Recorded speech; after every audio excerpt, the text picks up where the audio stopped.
अस्सलाम वालेकुम फ्रेंड्स। उम्मीद है कि आप सब लोग खैरियत से होंगे और अपनी अपनी ज़िंदगी में एंजॉय कर रहे होंगे।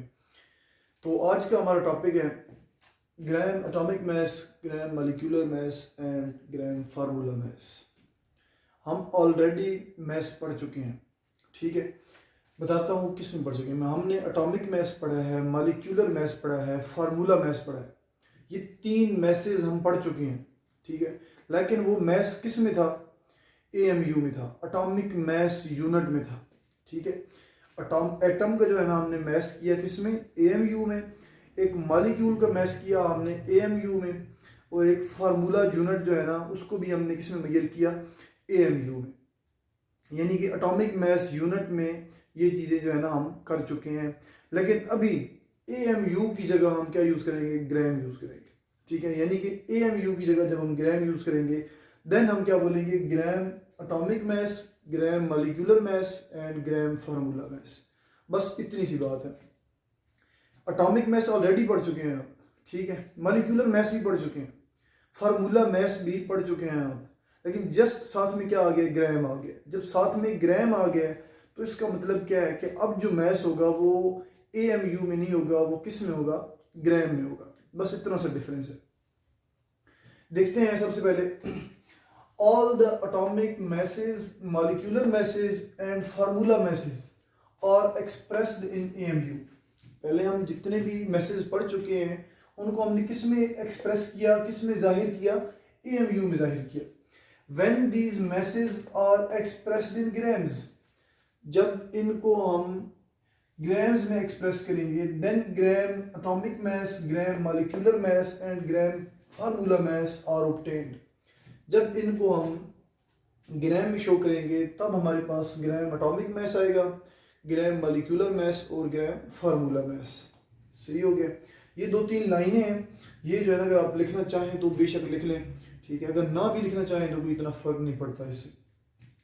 बेसिक जो चीज़ है वो ये है, ग्राम एटॉमिक मास। सबसे पहले ग्राम एटॉमिक मास क्या है? ग्राम क्या है? मास का यूनिट है, ठीक है, ग्राम। और एटॉमिक मास क्या है? यानी कि एक एटम का मास है। एक एटम के मास को जब आप ग्राम में शो करते हैं तो उसे क्या बोलेंगे? ग्राम एटॉमिक मास। डेफिनेशन देखते हैं। The atomic mass of an element, किसी भी एलिमेंट के एक एटम को, the atomic mass of an element expressed in grams is called gram atomic मास और ग्राम एटम। किसी भी एलिमेंट के एक एटम को जब भी आप उसका वजन ग्राम में करेंगे, उसका मास ग्राम में करेंगे, उसको हम एटॉमिक मास बोलेंगे, ग्राम एटॉमिक मास बोलेंगे, ठीक है।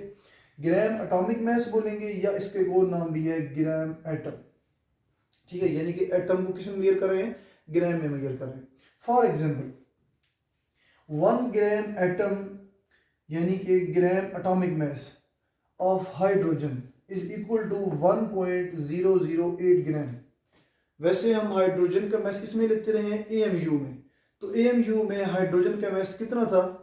1 एएमयू, ठीक है। यहाँ पे भी 1 है। ये जो आगे 0.008 है ना, वहाँ पे भी 0.008 था, लेकिन वहाँ पे हमने शो नहीं किया, जस्ट 1 लिख दिया। तो यहाँ पे भी हम जस्ट 1 लिख सकते हैं, इसमें कोई परेशानी वाली बात नहीं है, परेशान नहीं होना, ठीक है। ऐसे इसको आप जस्ट 1 ग्राम भी लिख सकते हैं, ठीक है। तो एक एएमयू किसकी इक्वल हुआ? 1 ग्राम के। जितने एएमयू है, एएमयू की जगह आपने क्या लगा देना है? ग्राम लगा देना है। बस इतनी सी बात है। आगे 1 gram atom, gram atomic mass of carbon is equal to 12.0 gram, ठीक है। आगे इससे आगे बुक पे उन्होंने मोल का कॉन्सेप्ट दिया हुआ है, ठीक है, लेकिन वो यहाँ पे ज़रूरी नहीं है। अगर आप मेंशन करना चाहते हैं तो कर दें, कोई मसला नहीं है, लेकिन यहाँ पे मेंशन नहीं करेंगे तो आपके मार्क्स नहीं कटेंगे, सही है। उसको जो है ना बाद में मोल जो है ना एक सेपरेट टॉपिक है अलग से, उसको मैं डिटेल से समझाऊंगा कि मोल होता क्या है। जब मोल की समझ आ जाएगी ना तो इस चीज़ के आगे जब आप मोल लिखेंगे तो फिर आसानी से आप लोगों को जो है ना समझ आ जाएगी। अगर यहाँ पे मैं मोल लिख देता तो आप लोगों को मोल की समझ नहीं थी आनी, ठीक है। तो अभी आप जो है ना यहाँ तक ही करें कि एएमयू से ग्राम में कैसे गए आप, सही है। तो आगे दूसरा हमारे पास ग्राम मॉलिक्यूलर मास, ये एटम का मास था, ठीक है, जस्ट एटम का। अब हमारे पास क्या? मॉलिक्यूल का मास। जब भी मॉलिक्यूल का मास ग्राम में शो करेंगे उसे हम ग्राम मॉलिक्यूलर मास बोलेंगे। The molecular mass of an element और अ कंपाउंड। जो मॉलिक्यूल होता है वो एक ही कंपाउंड से लेते हैं, ठीक है। तो अब कंपाउंड बोले या ये एलिमेंट बोले, ठीक है, सॉरी ये मॉलिक्यूल बोले या फिर कंपाउंड बोले, बात एक ही है। यानी कि वो मॉलिक्यूल जो आपने लिया है वो किससे लिया है, कंपाउंड से लिया है। कंपाउंड क्या है, बहुत सारा है, उसमें से आपने जस्ट एक मॉलिक्यूल उठा लिया। तो उस मॉलिक्यूल का आप जब मैस ग्राम में करेंगे तो उसको हम ग्राम मॉलिक्यूलर मैस बोलेंगे, ठीक है। The molecular mass of an element और a compound expressed in grams is called gram molecular mass और ग्राम मॉलिक्यूल, ठीक है। इसको हमने ग्राम एटम भी बोला और इसको हम ग्राम मॉलिक्यूल भी बोल सकते हैं। फॉर एग्जाम्पल हमारे पास ये क्या है, मॉलिक्यूल आ गया। अब ये कौन सा मॉलिक्यूल है, एलिमेंट का मॉलिक्यूल है। ये चीज हम ऑलरेडी पढ़ चुके हैं कि एलिमेंट का मॉलिक्यूल कौन सा होता है और कंपाउंड का मॉलिक्यूल कौन सा होता है, सही है।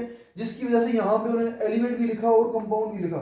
Molecular mass of an element और कंपाउंड, यानी कि जो मॉलिक्यूल है वो एलिमेंट का भी हो सकता है, वो कंपाउंड का भी हो सकता है, लेकिन होगा मॉलिक्यूल, ठीक है ना। ये हम ऑलरेडी डिस्कस कर चुके हैं, सही है।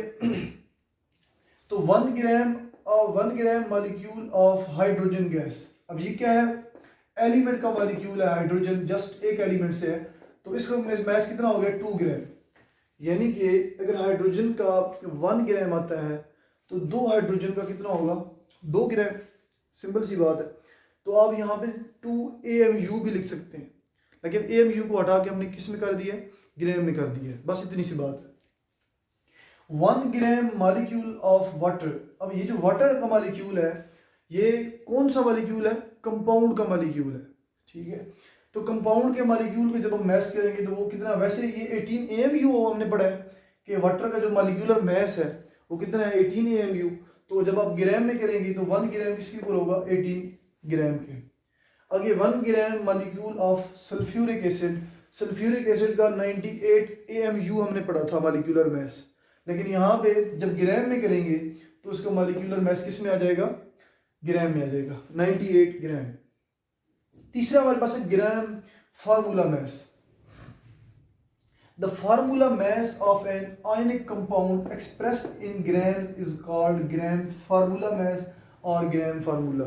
फार्मूला का जो लफ्ज है ये क्यों यूज करते हैं हम, ठीक है, ये जस्ट सिर्फ और सिर्फ आयनिक कंपाउंड के लिए यूज करते हैं। ये चीज़ ज़हन में बिठा लें, पहले भी आप लोगों को बता चुका हूँ, ठीक है। अगेन बता रहा हूँ कि फार्मूला का जो लफ्ज़ हम यूज़ करते हैं ना, यहाँ पे हमने एटम का लफ्ज़ यूज़ किया एटॉमिक, यहाँ पे हमने मॉलिक्यूल का लफ्ज़ यूज़ किया मॉलिक्यूलर, लेकिन यहाँ पे हम फार्मूला का लफ्ज़ यूज़ करें। फार्मूला का लफ्ज़ जहाँ पे भी आएगा उसका मतलब क्या होगा कि यहाँ पे आयनिक कंपाउंड है। आयनिक कंपाउंड का हम क्या कर रहे हैं, मैस कर रहे हैं। जब भी आयनिक कंपाउंड का मैस आप ग्राम में करेंगे, ठीक है, तो उसको क्या बोलेंगे, ग्राम फार्मूला मैस, सही है। डेफिनेशन देखते हैं, the formula mass of an ionic compound, ठीक है ना। यहाँ पे क्या कौन सा कंपाउंड है, ionic compound expressed in grams is called gram formula mass और gram formula. For example 1 gram formula of sodium chloride. Sodium chloride कौन सा कंपाउंड है, आयनिक कंपाउंड है, ठीक है। तो इसका जो है ना, जब 1 ग्राम फार्मूला मैस करेंगे तो वैसे वो 58.5 AMU पढ़ा है हमने, इसका जो ओरिजिनल जो है ना वो फार्मूला मैस है, लेकिन यहाँ पे ग्राम में शो कर रहे हैं तो आगे यहाँ पे क्या लगा देंगे, AMU की जगह ग्राम। आगे 1 gram formula of calcium carbonate.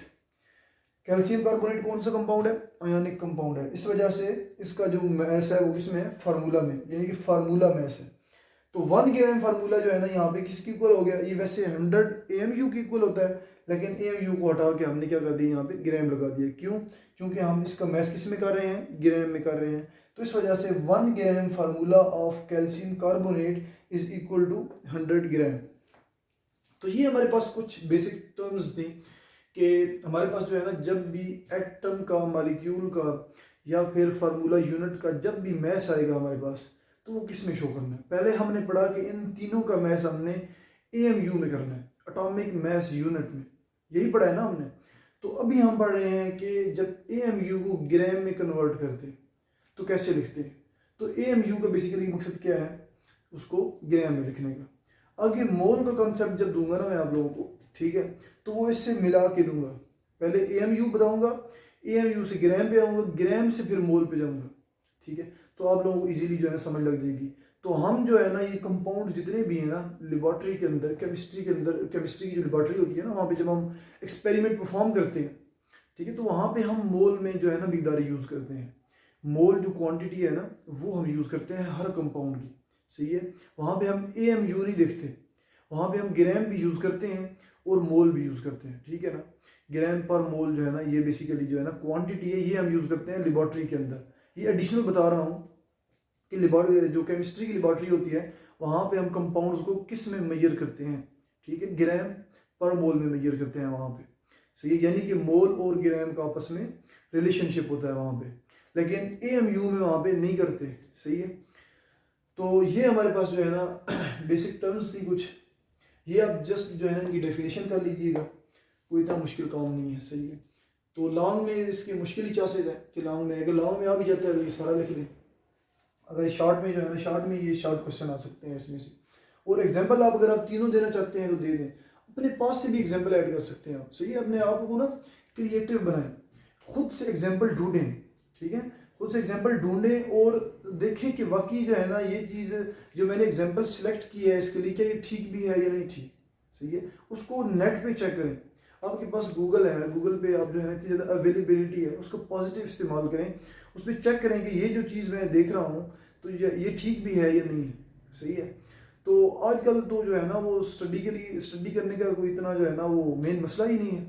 बंदा इजली हर सारे सोर्सेज हैं बंदे के पास, बुक्स हैं हमारे पास इंटरनेट सबसे बड़ी सहूलत है। इंटरनेट के ज़रिए आप हर चीज़ देख सकते हैं, मीन्स के स्टडी के अबाउट कोई ऐसी चीज़ नहीं है जो आपसे ढकी छुपी हो, ठीक है। तो सर्च करना सीखें, सही है, गूगल पे सर्च करना सीखें चीज़ों को, तो आप लोग जो है ना बहुत आगे जाएंगे इंशाल्लाह। तो इसमें से अगर किसी का कोई क्वेश्चन हुआ तो वो कमेंट सेक्शन में अपना क्वेश्चन कर सकता है, तो इंशाल्लाह मैं उसको रिप्लाई करूँगा। तो इसी के साथ हम अपनी क्लास को एंड करते हैं, इंशाल्लाह नेक्स्ट क्लास में मिलते हैं। ओके, अल्लाह हाफिज़।